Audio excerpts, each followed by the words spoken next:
My name is Gloria. I'm the face behind Allure as Alchemy. I am a blogger and a mystic, and you're watching my new vlog series, Who's That Girl? In the debut episode, I introduced a little bit about what I do, and as well as the starting of the Allure as Alchemy page, which begin my spiritual path. I've been put on the spiritual path. I work with divine of all faith. I'm able to communicate with angelic beings and beings of other realms. And this is a gift that came about only in recent time. And right after my husband crossover, I lost him to cancer. You know, weeks, months after that, a series of different events and through different uncovering of stuff and through a different contact um, and through different confirmation than I knew of my different abilities. Some of it I already knew, but a lot more. And certainly the way that I see the world is not what is traditionally presented. We live in a very magical world. So today in this episode, I wanted to talk a little bit about my process. And in terms of like how do I see myself? What am I spiritual or religious? In my point of view, right, there's no difference between spirituality and religion. Let me tell you why. To me, the difference lies in whether there's a middleman or is it being institutionalized. How often we also come across some of these spiritual groups, right? They gain a bit of a lot of devotees, then they start turning it into some institution. How is it not then a religion? Just because they wear a different kind of apparel, then they should be considered spiritual? No, I don't see that way at all. You know, ultimately, right, as us, from my point of view, my ability to through my own divine truth. As I said, everybody have our own divine truth. But what I've been taught by my uh, team of light, my the angelic beings, the spiritual beings that I work with, what I've been taught by them and what been shown to me is that the divine doesn't care which path you take, as long as it makes you a decent human being. All path will lead back to them. They want us to connect back to them.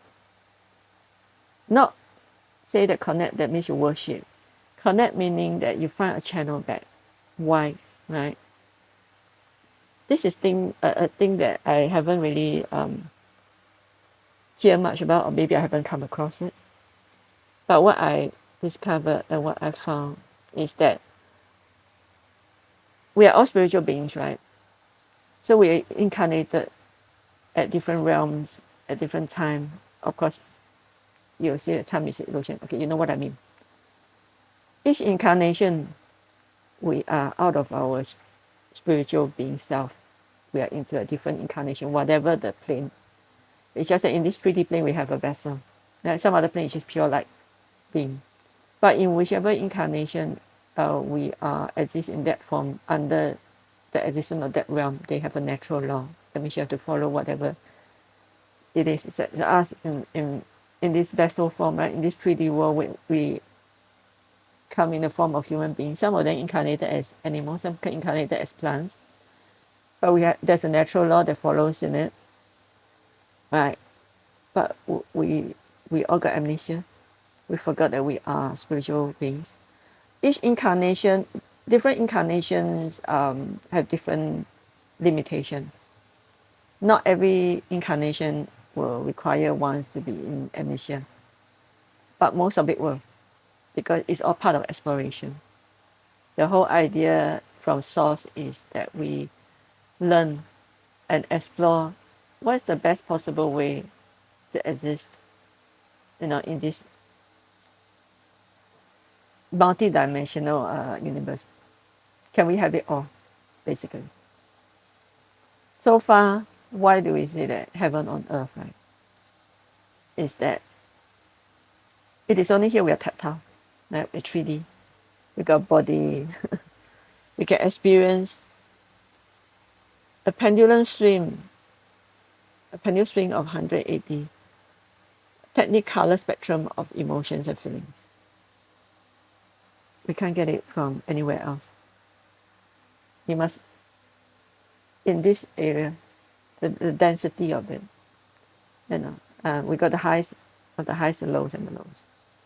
While we're still in physical form, we can experience it. That means you can, some people, they love their cars, right? You can't do it in a 5D, right? There's no physical form there. You can just feel it, you can just know it, that how it feels like. It's instant manifestation in a way. It's just in a memory unknowing. You want to manifest it for real, you can, but it makes no purpose. There's no requirement. But in this free will realm, you can enjoy it. That's why there's a timeline involved. It's a mortal world. Nothing exists forever. Why through the different time, the different decade?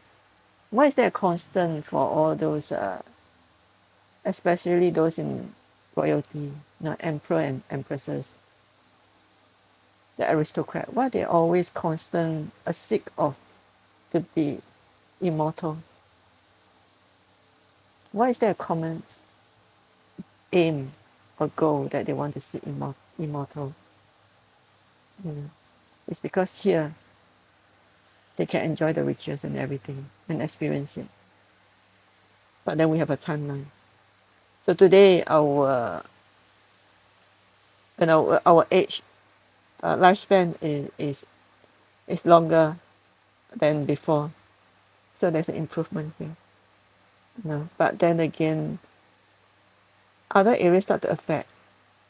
And I don't think it is because the body could not cope with it. I think there's a lot of external factor. What I mean, like mentally, how we affected. And mentally, we can cope with it. After all, a lot of the mental issue is caused by, I'm not talking about if you're born already, maybe there's some dysfunction or disability or disconnect. I'm talking about the eventual wearing down of a body system and everything. A lot of it got to do with the environment that we live in, or whatever we expose to, the people, how we care about ourselves, the self-care, well-being and all this. So once we learn that, it's another improvement. And of course, we can go and talk in great length, about what happened in recent years, the so-called experiment that they've done.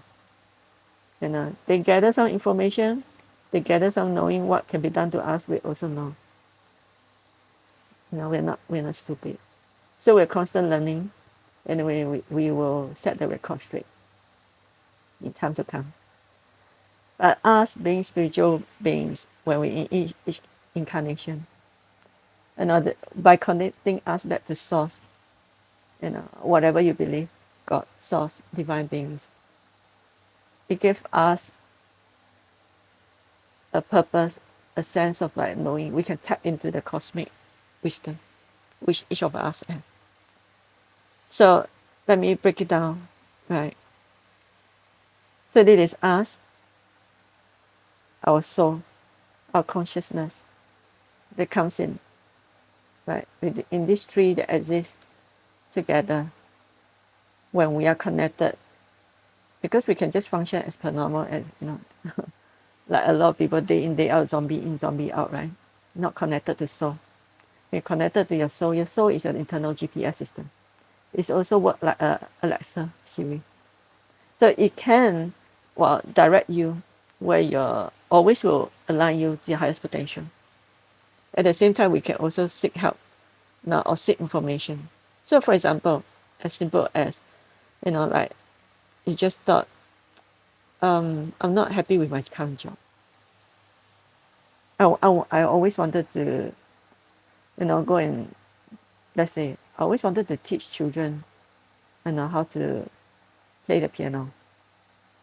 Let's say you already know how to play the piano, but not quite there, whatever. You just had this idea. You wanted a total switch from your job. When you have that conviction, that intention, your soul will start searching information for you. You start coming across a lot of different information. And you think that it's synchronicity. That's your soul doing the job. But when we are shut off, even the information comes to you, you still don't see it. But when connected and we answer each of these intuitive guidance, that's the more we strengthen our ability to connect with our soul. Our soul's love language with us is intuition. It doesn't speak, it's through intuition. So when we are connected to our soul has the ability to connect with us on this ground, but also to our higher self. Our higher self has the access to all, like the source, and all forms that whatever is required. It's like a call center, a Wi-Fi center. It has the ability to pull in a server, different information or send out different requests. If you think of it from a computer point of view, you know. So it's easy for us to find a purpose, a guidance. We don't feel so lost. Things get smoother. It's true. Because at one stage my soul was dying, and I managed to realize it one day and I saved it. And today my soul is renewed. It's on fire. She inspires me. I totally adore her. And you see many people who they may not use the correct term or may not use the same term as me. But when you're very connected to your soul, it makes a hell of a lot of difference. You have a lot of drive, passion for life. There's a lot of you feel more sure. There'll always be times that you feel unsure. But that's only because the sights and sound of us human beings that surrounding us is very distracting. It's almost like you walk into a amusement park. There's a lot of rides going around. There's a lot of colors and lights and sound. You get distracted, right? It's the same. So once you're connected, you always guide us if we live to them. And it is through our soul's guidance that we can very easily find the purpose, and also very easily when we seek so-called spirituality. That means if we want a further communication with divine beings or seeking the truth or anything, it's through that. It will guide us, however it is. So it is a very magical process by the sound of it. But we all are doing it. It's just that we don't know. We go in and out of it if you're not connected, if you're not spiritual, if you're not religious. How often you hear about businessmen when they've been interviewed? What do they talk about? Gut instinct, gut instinct. That's intuition. How often when sometimes you got two job offers and then you decided to go with one, and you're what is that? That's gut instinct. But if you overthink certain thing, that's not gut instinct, right? But that's basically it. So coming back to my process, I wish I wanted to share a bit, is that while my strongest psychic ability since a young age is knowing. I don't know how I know, I just know. I always know. But when I got in touch by the first angelic being, I still have to confirm because I'm skeptical myself. I'm always skeptical. And I have to seek the truth. So I have to make sure to be it's a form of being responsible to myself. And today, in terms of the content that I share, it's responsible to whoever is reading or watching it. So during those times, it's the same as these days if I get some information. Although these days it's a little bit different, but let me go with, in the earlier stage when I go through different form of confirmation. I went through different divination method. I grew up as a practicing Taoist. The Taoism we practice in Asia is paganistic style. That means we have offerings and we use joss stick. Alan Watts one is the concept. The Taoism in concept is not wrong, it's the origin, but in Han Dynasty time, they adopted Taoism to institutionalize it, make it a religion. And that's what we're doing here in Asia. So because of my background in Taoism, a lot of my divination method in the earlier times, these days I develop different ways of divination method already because I have my own, I'm constantly evolving. I'm constantly learning new things from the divine beings I work with, and also I remember my past, present, future. So when I know my past, present, future, I can use whatever form that I already in my knowing to adapt and to put into practice or polish up again. But when I wanted to find out certain information when it comes to me, like my first angelic beings and the first few contacts of them, I went through different. I went to the temple to throw the oracle blocks.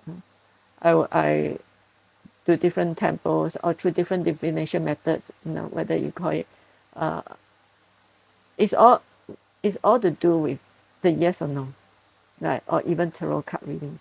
It's everything to do with, is it yes or no, a yes or no, or that pendulum, yes or no. When I continuously ask the same question to 12 different sources, and each answer come back yes, the answer is yes.